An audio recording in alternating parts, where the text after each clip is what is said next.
જામનગરમાં ઘણી હોટેલો અને રેસ્ટોરન્ટના ધંધાર્થીઓ પોતાના વ્યવસાયનો વેસ્ટ કચરો ભૂગર્ભ ગટરોમાં ગેરકાયદેસર રીતે ઠાલવે છે, જેને કારણે આ પ્રકારના એકમોની આસપાસની ભૂગર્ભ ગટરો ચોકઅપ થઈ જાય છે અને ગંદકી ફેલાય છે। આ સમસ્યા વર્ષો જૂની હોવા છતાં મહાનગરપાલિકાની સોલિડ વેસ્ટ મેનેજમેન્ટ શાખાએ કોઈ કારણથી આટલા વર્ષો સુધી આ એકમો વિરુદ્ધ કાર્યવાહીઓ કરી ન હતી। તાજેતરમાં સૌપ્રથમ લાલ બંગલા નજીક ચેતના રેસ્ટોરન્ટ પાસે ભૂગર્ભ ગટર ઉભરાઈ હતી, જેને લીધે ચારે બાજુ આ ગંદકીભર્યું પાણી ફેલાઈ ગયું હતું। આ અંગે સોલિડ વેસ્ટ શાખાને આ ગંદકી અંગે જાણ થતાં ગંદકી અંગેની તપાસ કરવામાં આવી હતી, જેમાં માલુમ પડ્યું હતું કે ચેતના રેસ્ટોરન્ટ દ્વારા પોતાનો વેસ્ટ કચરો આ ભૂગર્ભ ગટરમાં ઠલવાયો હતો। આ રીતની ગંદકી કરવા બદલ ચેતના રેસ્ટોરન્ટના માલિકને તાત્કાલિક મહાનગરપાલિકા દ્વારા 10,000નો દંડ ફટકારવામાં આવ્યો હતો।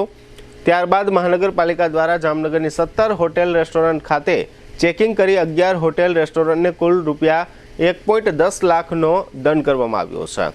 જામનગરમાં ભૂગર્ભ ગટરમાં સીધો કિચન વેસ્ટનો નિકાલ કરતા 11 હોટેલ રેસ્ટોરન્ટના સંચાલકો પાસેથી મનપાએ રૂપિયા 1.10 લાખની વસૂલાત કરી છે, જેમાં ગુરુદ્વારા ચોકડી પાસે Jethalal hotel, William Jones pizza, Uncle Donald pizza, Bansuri hotel, pizza zone, Khodiyar Maldhari, plate veg treat, Kalpana અને Madras hotel, Papa Louis pizza, વિવિધ ફૂડ ઝોન, સ્વાતિ હોટલના સંચાલકો પાસેથી કુલ મળી રૂપિયા 1,10,000નો દંડ વસૂલ કરવામાં આવ્યો હતો। જ્યારે ભારત એગ ઝોન અને કલાતીત હોટલને નોટિસ ઇસ્યુ કરવામાં આવી હતી। આટલું જ નહીં, તમામને 24 કલાકમાં ફૂડ વેસ્ટ, કિચન વેસ્ટ ભૂગર્ભ ગટરમાં ન જાય તે મુજબની વ્યવસ્થા કરવાની સૂચના આપવામાં આવી હતી। જો તેઓ સૂચવ્યા મુજબની વ્યવસ્થા કરવામાં નિષ્ફળ જશે તો રેસ્ટોરન્ટને સીલ કરવા સુધીની કાર્યવાહી કરવાની તાકીદ કરાઈ છે। રેસ્ટોરન્ટ્સ, વાડીઓ, પાર્ટી પ્લોટ્સ વગેરેને પણ તેઓના ફૂડ વેસ્ટ, કિચન વેસ્ટનો મનપાની ભૂગર્ભ ગટરમાં ન જાય તે મુજબની વ્યવસ્થા કરવા સૂચના આપવામાં આવી છે। મહાનગરપાલિકાની આ કડક કાર્યવાહીથી હોટેલ સંચાલકોમાં સોપો પડી ગયો છે, તેમજ આ કાર્યવાહીથી શહેરીજનોમાંથી પણ ભારે આવકાર મળી રહ્યો છે।